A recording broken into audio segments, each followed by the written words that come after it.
Hey second class, how are you kids? I hope you all are safe at home. Welcome to my maths class. Today I am going to start chapter 4 of your maths book. जो आपका chapter 4 है वो मैं आज start करने वाली हूँ. In last video I teach you chapter 3rd of your maths book. जो आपका चैप्टर 3rd था वो मैंने आपको पढ़ाया था, जो लाइंस के बारे में था. Mean straight line, slanting line, slipping line, horizontal, vertical, इन सब के बारे में था, कर्व्ड लाइंस. तो आई होप कि आपको वो समझ में आ गया वो chapter. So today we start 4th chapter. So what is your 4th chapter about? Who is where, मतलब कौन कहाँ पे है. हु मतलब कौन और वेयर मतलब कहाँ पे, मतलब किसकी पोजीशन कहाँ पे है. तो ये चैप्टर अपेरेंटली ये चैप्टर पोजीशंस के बारे में है. So here we start basic knowledge of locations. Means location के बारे में हम देखते हैं कुछ सामान्य ज्ञान. Here a scene of a village is given, मतलब यहाँ पे एक गाँव का सीन दिया हुआ है. In which some pets are doing some activity, मतलब वहाँ पे कुछ पालतू जो जानवर है वो कुछ एक्टिविटी कर रहे हैं, मतलब अपना काम कर रहे हैं. Can you locate them as per in the figure, क्या तुम उनको लोकेट कर सकते हो, क्या तुम उनको फाइंड आउट कर सकते हो कि वो कहाँ पे है, उनकी लोकेशन कहाँ पे है. So no problem. First remember a poem based on the figure given above, मतलब एक बात याद रखिए कि जो पोएम हम नीचे पढ़ने जा रहे हैं, ठीक है ना, वो जो फिगर ऊपर दी हुई है, मतलब जो पिक्चर ऊपर दी हुई है उसके बेस पे है, मतलब उसके अकॉर्डिंग है. देखिए, cat says mew mew, rat says चू चू, मतलब कैट जो होती है बिल्ली वो क्या बोलती है, म्याऊ म्याऊ, और रेड चू चू करता है, चूहा जो है वो चू चू करता है. रेड सिट्स इनसाइड द बुरो, कैट सिट्स आउटसाइड. मतलब यहाँ पे देखिए रेड दिख रहा है आपको, ये देखिए ये रहा रेड, वो किसके अंदर है, बुरो. बुरो मीन्स क्या बोल सकते हैं हम उसको, खड्डा भी बोल सकते हैं.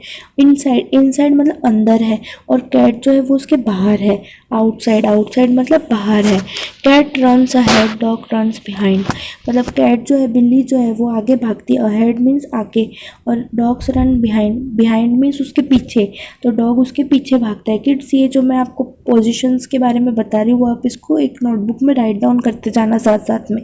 जैसे इनसाइड मतलब अंदर, आउटसाइड मतलब बाहर, अहेड मतलब आगे, और बिहाइंड मतलब पीछे. गॉड सेज ब्ला ब्ला, मंकी सेज हुक हुक, मतलब गॉड कैसे, बकरी जो होती है वो कैसे करती है, ब्ला ब्ला ब्ला ऐसे करती है, और मंकी कैसे बोलता है, हुक हुक. Monkey sits upon the branch, god sits below. Means monkey जो है वो देखिए यहाँ पे आपको ऊपर बैठा है ब्रांच के, मतलब पेड़ की जो शाखा है, डाली है, उसके ऊपर बैठा. अपॉन मीन्स ऊपर, और बिलो मीन्स नीचे. गॉड जो है वो उसके नीचे बैठी है. देखिए अब यहाँ पे देखिए मेन वर्ड्स कौन से, inside, outside, ahead, behind, upon, below, ऊपर और नीचे. आई होप किड्स कि आपको ये समझ में आ रहा है. आपको इसको लर्न करना है और इसकी स्पेलिंग्स आपको रीड आउट करनी है, लर्न करनी है और लिखनी है. Yes, now I understand that the words with underline describe the location of pets, मतलब अब मैं समझ गया हूँ या समझ गई हूँ कि जो वर्ड्स अंडरलाइन किए हुए हैं, मीन्स यहाँ पे जो लाइन खींची हुई है जिन वर्ड्स के नीचे, ठीक है ना, वो डिस्क्राइब करते हैं location of pets. Means pets यानी जो जानवर जहाँ कहाँ बैठे हैं उनकी लोकेशन डिस्क्राइब करते हैं, मीन्स उनकी लोकेशन दर्शाते हैं. अब देखिए यहाँ पे एक्सरसाइज दी हुई है आपकी. Here a scene of primary school in a village is given, मतलब प्राइमरी स्कूल का सीन दिया हुआ है, मतलब गांव में प्राइमरी स्कूल होती है उसका सीन दिया हुआ है. In a class all students are sitting various manner, मतलब क्लास में जो स्टूडेंट है, मतलब विद्यार्थी है, वो सारे इधर उधर बैठे हुए हैं, मतलब अलग अलग जगह पे बैठे हुए हैं. Now see the picture and answer the questions carefully, मतलब यहाँ पे आपको पिक्चर्स देखनी है और यहाँ पे आपको आंसर्स देने हैं केयरफुली, मतलब देखना है आपको कि किसके पीछे कौन है, कौन किसके साथ बैठा है. तो ठीक है, आइए हम देखते हैं क्वेश्चंस. देखिए, what things are behind the table, तो बिहाइंड का मतलब क्या होता है किड्स, आपको ये स्पेलिंग्स लिखनी है और लर्न भी करनी है. बिहाइंड का मतलब क्या होता है, पीछे. तो देखिए टेबल मीन्स क्या है, ये तो टेबल के पीछे क्या पड़ा है, एक तो चेयर पड़ी है, ठीक है ना, एक ब्लैक बोर्ड है और एक अलमीरा है. तो टेबल के पीछे क्या है, एक तो चेयर, एक ब्लैक बोर्ड, एक अलमीरा. तो यहाँ पे आप क्या लिखेंगे, चेयर, ब्लैक बोर्ड एंड अलमीरा, उसकी स्पेलिंग्स लिखेंगे आप यहाँ पे. Vimla is sitting exactly in front of Ranjana, Vimla जो है वो देखिए इन फ्रंट ऑफ मतलब उसके आगे, मतलब उसके जस्ट आगे बैठी हुई है। तो देखिए विमला कहाँ है, ये रही विमला, ठीक है ना। वो किसके आगे बैठी हुई है, इन फ्रंट ऑफ रंजना, रंजना के आगे बैठी हुई। देखिए ये विमला है और उसके सामने, इन फ्रंट ऑफ मतलब सामने, उसके सामने कौन बैठा हुआ है, रंजना, मतलब उसके आगे भी बैठी हुई है, उसके सामने भी बैठी हुई है। तो then who is sitting in front of Savita, तो सविता के सामने कौन बैठा हुआ है, तो ये रही सविता। तो सविता के सामने कौन बैठा हुआ है, चारू। तो देखिए विमला के सामने बैठी हुई रंजना और सविता के सामने बैठी हुई चारू। तो यहाँ पे आप क्या लिखेंगे, चारू। अब देखिए प्रमोद इज सिटिंग अमोंगेस्ट हुम, मतलब प्रमोद जो है वो किसके बीच में बैठा हुआ है।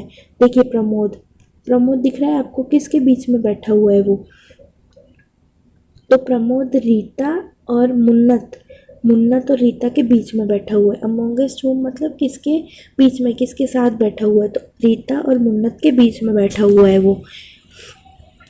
Who is sitting very next to Vijay, अब विजय देखिए कहाँ पे है, ये रहा विजय, ये रहा देखिए विजय, वो किसके जस्ट पास में बैठा हुआ है, who is sitting very next to Vijay, next to Vijay मतलब उसके जस्ट पास में कौन बैठा हुआ है, तो देखिए आप बोलेंगे श्याम, श्याम तो उससे थोड़ी दूर बैठा हुआ है, तो राजू जो है वो इसके जस्ट विजय के पास में बैठा हुआ है। तो यहाँ पे आप क्या लिखेंगे, Raju, Raju is sitting very next to Vijay. I hope kids कि आपको ये समझ में आ रहा हो। See the following examples and then answer the questions given below. अब यहाँ पे देखिए एग्जाम्पल्स देखिए और आप उसके बाद आंसर दीजिए क्वेश्चन के।